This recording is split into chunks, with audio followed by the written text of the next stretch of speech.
In 1993, I was asked to paint a mural at the newly named Cesar Chavez School in Oxnard, California. The project was initiated by John Connolly working on behalf of Martin Sheen. Sheen is a rarity in Hollywood in that he's authentic in terms of support to working class struggles, largely doing it without any personal ambitions in order to take advantage of things. Painting a mural about Cesar Chavez was a little problematical because the perception of Chavez is a little different than the reality. Of course, this tends to be true with a lot of the figures that we respect, radical figures from history. But, for example, Chavez was fairly autocratic in the Farm Workers Union and did not have a good position towards immigrant workers. So it's kind of a little problematical for me to paint a mural. This is a problem that comes up sometimes. The way I resolved it was to focus on the great strength of Chavez and the reason that he should be respected, which is that he actually attempted to seriously organize farm workers, and that was embodied in the slogan "Si se puede." Organizing farm workers has historically been extremely difficult because of the nature of the work itself. You have basically a lot of transient labor. Most farm work is done by immigrant workers who follow the crops, and so there are not a lot of solid foundations in local areas in order to organize. So it's historically been very difficult, and to this day, very few farm workers are actually organized. In many ways, the United Farm Workers Union was more of a social movement on behalf of farmers than it was actually a union that organized them. So that's what I focused on in the mural, and I put a quote in there, a good quote by Chavez about organizing the union. And at the dedication ceremony, which was attended by thousands of people because, of course, Martin Sheen was there, I dedicated the mural to the immigrant workers and the children of the farm workers, and basically used the occasion to promote the position that was opposite Chavez. And it was a very successful project, in my opinion. Now, it was not the only work that I did with farm workers. There were other projects as well. One was work that was done along with our group, Artwork, on behalf of a strike of mushroom workers in Kennett Square, Pennsylvania. The Kowloon Workers Union, the attempt to organize the Kowloon Workers Union, which was the name of a company.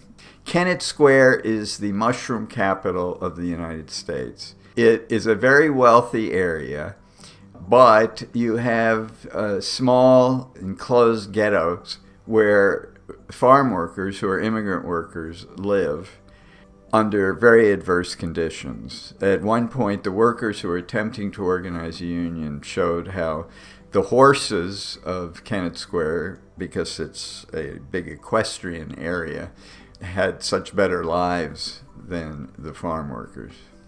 Mushrooms are grown in dark mushroom houses, and the work is like most agricultural work. It's piecework. Workers walk along or kneel along planks that are stacked up in the mushroom houses and use little knives to reach out and cut the mushrooms off and put them into receptacles.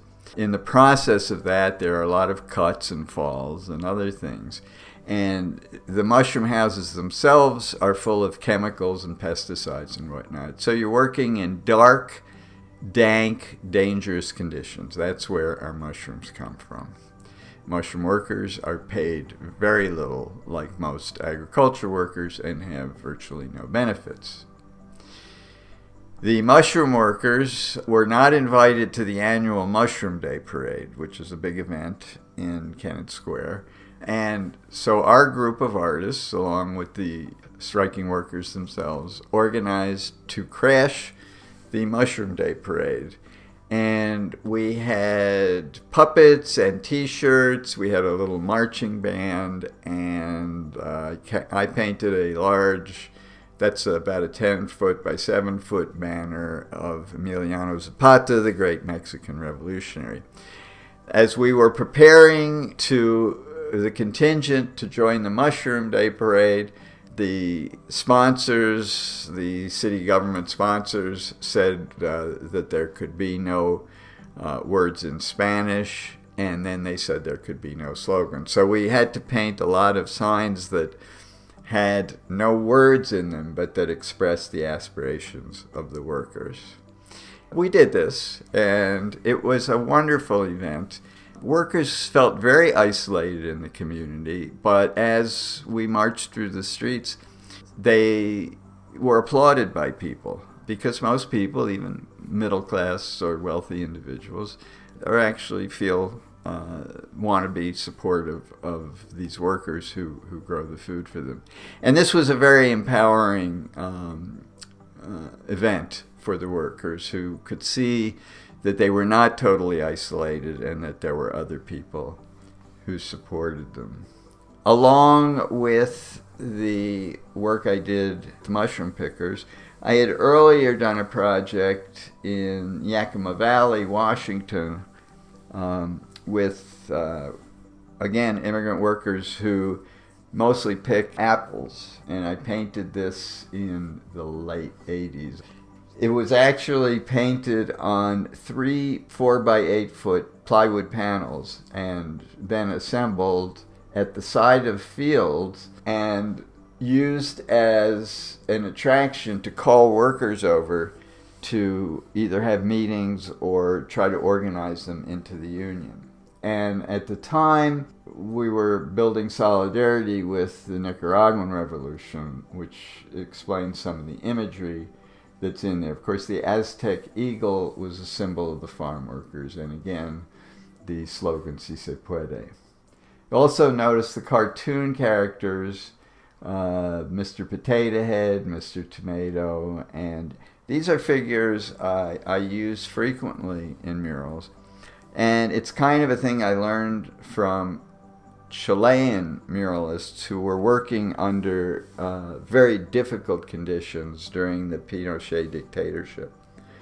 And the artists organized mural squads that would come to a village and had a division of labor that some artists would go through and prime the wall, followed by people who would block in things, etc. And so it was a very fast method of working, because it had to be fast so that the authorities didn't know about it and get there in time to kill you.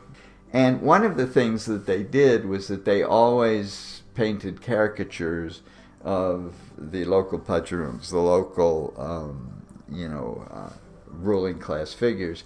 And I found that to be very effective too, because if you are laughing at the boss, or at a caricature of the boss, it's very hard to be fearful of them.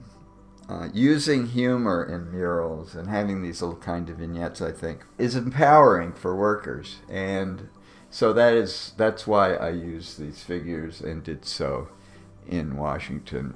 You'll see the figure of Zapata that I've repeated in several pieces. He's on a jacket, he's on banners.